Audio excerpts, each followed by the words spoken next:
দেশের প্রশ্নে দল মত নির্বিশেষে সবাইকে ঐক্যবদ্ধভাবে কাজ করার আহ্বান জানিয়েছেন মুক্তিযুদ্ধ বিষয়ক প্রতিমন্ত্রী ইশরাক হোসেন।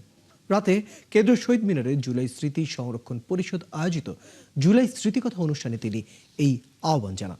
এ সময় তিনি বলেন, স্বৈরাচার বিরোধী আন্দোলনে বিএনপির অবদান অনস্বীকার্য। এ সময় জুলাই ঐক্য যেন বিনষ্ট না হয় সেজন্য সতর্ক থাকার আহ্বান জানান প্রতিমন্ত্রী। বলেন, কোনোভাবেই যেন স্বৈরাচারী ফ্যাসিবাদী শক্তি ফিরতে না পারে, সেজন্য মত বিভেদ থাকা সত্ত্বেও সবাইকে ঐক্যবদ্ধ থাকতে হবে।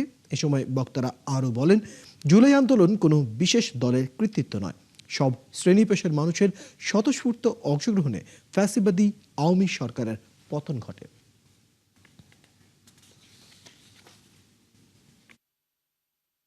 আর কোনোদিনও যাতে ফ্যাসিবাদী শক্তি মাথাচাড়া না দিতে পারে, আর কোনোদিনও যাতে কোনো বিদেশি রাষ্ট্র যাতে বাংলাদেশের উপরে প্রভুত্ব তৈরি না করতে পারে, সেটার জন্য আমরা সংকল্পবদ্ধ। কিন্তু এই কাজটি করতে হলে আমাদের একার পক্ষে সম্ভব নয়, আমাদের প্রয়োজন সকলের সহযোগিতা। তাই আমি বলবো যে রাজনৈতিক মতপার্থক্য তো থাকতেই হবে, তাই না হলে তো এটা গণতান্ত্রিক দেশ হতো না। কিন্তু বাংলাদেশের প্রশ্নে, বাংলাদেশের স্বার্থের প্রশ্নে এবং যেখানে বাংলাদেশের ইমেজের প্রশ্ন জড়িত রয়েছে, সেই জায়গাগুলোকে আমাদেরকে অবশ্যই ঐক্যবদ্ধ থাকতে হবে।